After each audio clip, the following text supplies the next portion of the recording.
Hi, good morning, everyone. My name is William Davis. Today we're going to talk about a little bit about pool chemistry.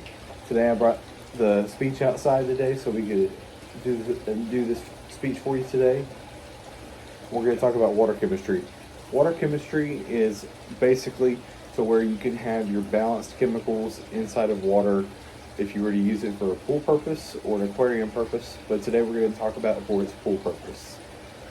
Purpose of keeping your pool clean is to help keep it maintained and safe and healthy swimmable water for you to use during the summertime, or if you have a hot tub, you can use it during the wintertime.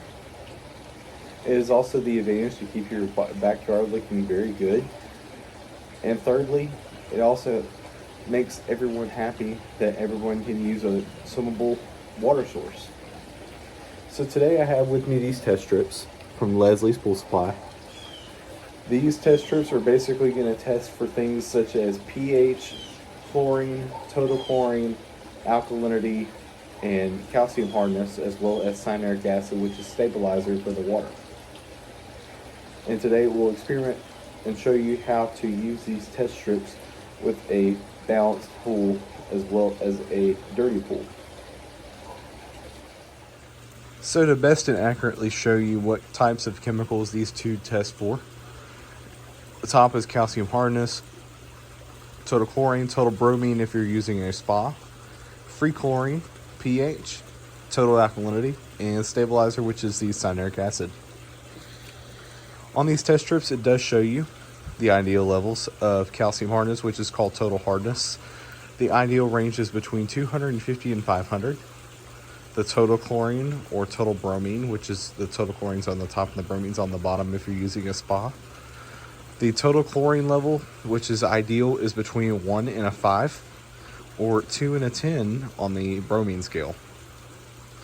Next is the free chlorine, which is the amount of usable chlorine that's in the pool. The total chlorine is the amount of total chlorine that is in the pool, but the free chlorine is the usable chlorine. And the ideal level for that is also a 1 to a 5. The pH, which is a balance for the water. The ideal range is between a 7.2 and a 7.8. The alkalinity, which is basically the brother and the sister to the pH, and the ideal level between that is a 80 to a 120. And the stabilizer is pretty much ideal at a 30 to a 50 and okay if you're less than 100. So we'll show you how to test the water here today in my backyard. Welcome to my pool, everyone. So the ideal time to get your pool water from your pool, if you're wanting to test, here I have just a clear bottle so I can show you how we're going to test today. So with the pool water here, you at least want the pump running for at least 2 hours before you get the test. This is currently about 9 o'clock in the morning and my pump turned on about 7 a.m. this morning. So looks like it's time for a good water test to show off today. So here I have my cup. I'm going to get me just a little bit of water out of the pool. And that's a perfect amount. You actually probably would like less a little bit, but this is a perfect amount so we can demonstrate how to show you how we're going to test the water today. Another thing to check for whenever you are ready to test your water is to see if you have any algae spots. Currently in my pool, we do have a few algae spots growing in the pool, some in the corners over here as well. And we do have a little bit of debris in the bottom that can contribute to algae as well. So we're going to go ahead and test the water over here real quick, and we'll show you how it works. So here we have the test strips and the glass of water that we just got from the pool. So what we will do is open this up and we will grab a test strip out of here. All right, now that we've gotten our test strip, we're just going to dip this in the water for just about 5 seconds. Okay, now that we have gotten our test strip, we see all these bright, beautiful colors. So we will show you these and how they compare onto the test for you so you can see what's going on with our pool. So on here, these color markers do accurately show how what systems of water we do have. So right now the calcium hardness looks like it's between a 250 and a 500, so we look like we're okay. Basically, if you are either below you would put in a chemical called calcium hardness, and you would put that in the pool to help cure your plaster and other substances.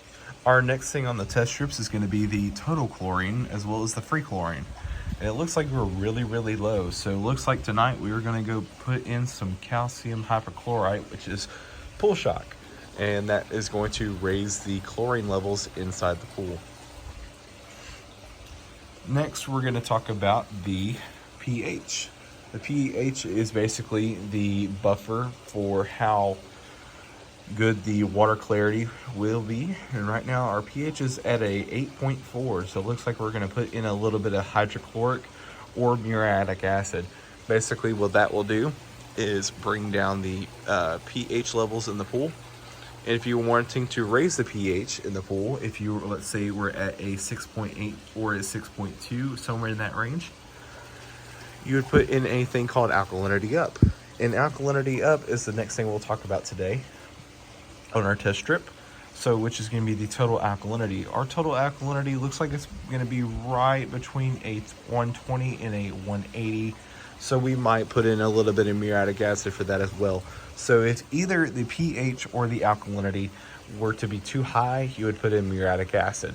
If it is too low, you would put it in alkalinity or what's called soda ash, which is a strict pH increaser. And finally, we'll be talking about the cyanuric acid, and it looks really, really high right now. It looks like it's about a 150. The only way to reduce that is to add fresh water to the pool, which would require draining. And requiring it to drain, which would possibly cause it to come up. So you don't want to do too much at a time, maybe a third at a time if you were to drain partially a small amount of the pool, and then refill it if you need be. So I will go ahead and show you more to what we have to do in order for this test to be accurate. This is the chemical called muriatic acid or hydrochloric acid. Either way it's called, is the exact same thing. It's either or in the pool chemistry world. So with this is going to help bring down your pH or your alkalinity.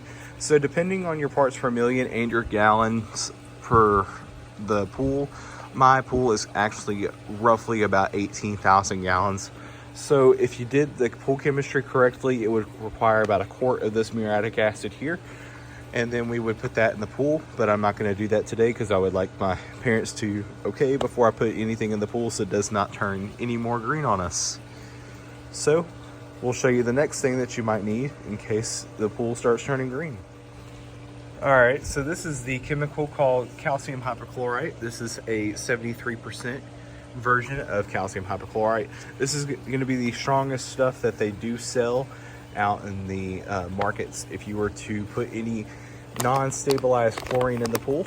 So the difference between a non-stabilized chlorine and a stabilized chlorine is calcium hypochlorite is non-stabilized versus what a chlorine tablet is. That is going to be a dichlor stabilized chlorine tablet, which would bring up your cyanuric acid. It will not bring up your cyanuric acid into the pool. So we would possibly put one of these in, since one of these treats up to 13,500 gallons. We'd probably put two in there just to help bring the chlorine level a little bit up and help raise it up a little bit so that we keep the pool maintained and clear. And these are going to be your 3-inch jumbo dichlorochlorine tablets. And here's going to be the tablet form. So you would put this in the pool if you wanted to raise your chlorine, but you would also want to stabilize the water as well. Basically, stabilizing the water is going to help keep your chlorine inside the pool. With this will help keep it in the pool. Even with the calcium hypochlorite shock that we just showed you, the shock is going to actually come out of the pool within 24 hours because it isn't stabilized. So this stuff will stay in the pool for a period of time, and this is what's going to help keep the pool clear and clean, but as a sanitation dose instead of a maintenance dose like the shock. It's always healthy to keep a pool clean and clear, always. It also helps maintain your pool chemistry and your clarity in the water, and it also makes it look beautiful in your backyard, as you can see. just like mine. And I hope everybody today learned a valuable lesson of how to maintain and properly execute pool water chemistry and testing here today. And I really appreciate you talking to us today and watching the experiment that I just showed you with the Leslie's testing strips and everything like that. I hope you have a great afternoon or a great day and a great week.